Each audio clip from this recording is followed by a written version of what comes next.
going on, everybody? Welcome back to the 31 Days of Horror. I am your host, Mood616, and thank you once again for stopping in, guys. Yeah, 31 Days of Horror Vol.5, Day 4 is coming at you live. And for today, we're going to take it back to the 70s, specifically 1971, with some Euro trash. And it is a film called The Devil's Nightmare.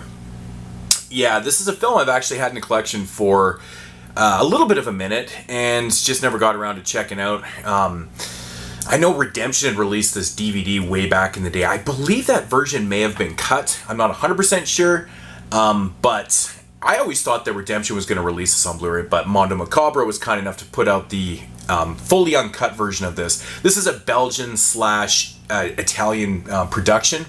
And it's actually starring Erica Blanc, who's an absolutely bombshell, redhead bombshell in this film. She plays a succubus, which is kind of cool.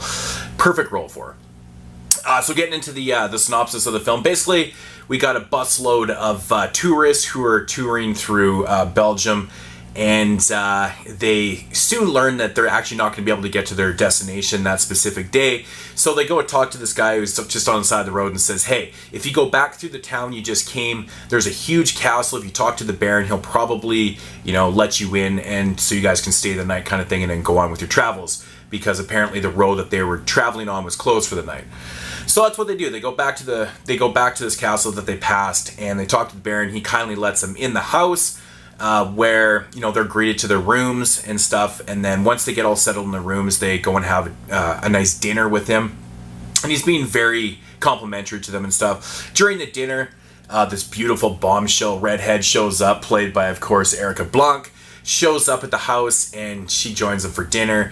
And then she soon, she starts to talk to the guests about, their fears and things like that, and so the dinner kind of wraps up, and then all of a sudden the guests start basically dying one by one in these brutal and very creative deaths. So that is the synopsis of the film. Now my thoughts on this one. Actually, this movie, for being a Eurotrash film, is actually pretty good. I mean, it's not a great film. It's super entertaining, and at least it has a little bit of story. It does have a prologue to the film. Basically, what it is, the Baron of this, of this huge castle. It's taken place during the war, 1945, during the Nazis are attacking and shit like that, and it's actually a really crazy scene. You barely ever see this type of shit in film, especially at this time in the 70s. But he's just had a daughter, and he's in the hospital, and what he does, he actually, oh, there goes the menu. Okay. Now you see now, you done fucked up, that, don't you? So so he has this daughter, and he actually kills his daughter. He takes this huge dagger and kills her, and they show it.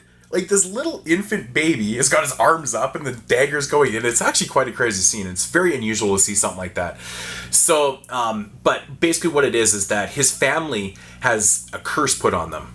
He had an ancestor who made a pact with the devil years or centuries ago, and basically in return the devil wanted their firstborn from every generation, female generation, to become a succubus. And of course that was his first daughter, so he kills his daughter. So anyways, we get back to the film.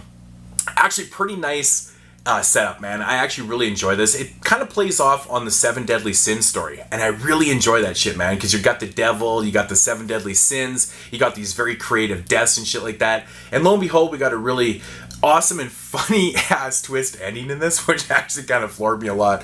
I did actually like the characters, man. I mean, the way they're all kind of set up and stuff. Usually in these Eurotrash films, you don't really receive a lot of character development and stuff, but you get enough here to warrant these deaths and shit. It's actually kind of cool, and the deaths themselves aren't bad. It's not overly gory and things, but they're kind of creative.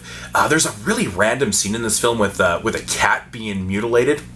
Unless I missed the point of that, I don't know, but it's kind of random. But yeah, the succubus angle is really awesome. Absolutely enjoyed that. Of course, you can't have any Eurotrash film without having lesbian sex. Of course, when these people are all getting settled in their rooms, these two women come together and they have some lesbian sex, which of course is going to happen in these films, but lo and behold, it's not as sleazy as you think it would be, you know, considering all things. That's really the outfit that she wears in the film, so she's just dressed to the nines. It's pretty awesome stuff. Music's all right in the film, but I love the setting. The castle setting is fantastic. I absolutely love movies that are set in castles. Doesn't matter what the story is. I'm kind of biased to those because I love castles. And this one is just fantastic. I think they may have actually shot scenes in the castle too. Look, it seems pretty authentic and shit, so...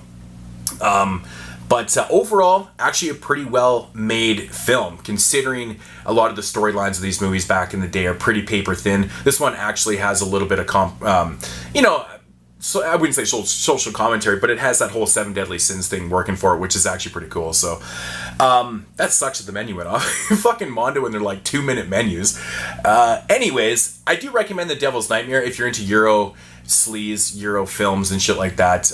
This one actually does have French and English audio, so if you're not hip to reading subtitles, you can actually watch the English dub, which I did check out for a minute. I just wanted to see how bad it was with the subtitles. It's actually pretty good. It seems like it's on point. I did watch the French subtitle version, which I did notice some of the subtitles were a little bit different, but that usually happens in these type of films. So, but yeah, The Devil's Nightmare, definitely give it a shot. I actually really enjoyed this, man. If I had to rate this one, I'm going to come in at about a 7 out of 10. So, another good one here from Mondo Macabro, always pulling out these gems. And the transfer's pretty good too. So, that is going to do it for day 4, guys. I will be back tomorrow with probably something a little bit newer. Not sure, again, what I'm going to do, like I say every time. So, I will talk to you guys tomorrow in day 5. And as usual,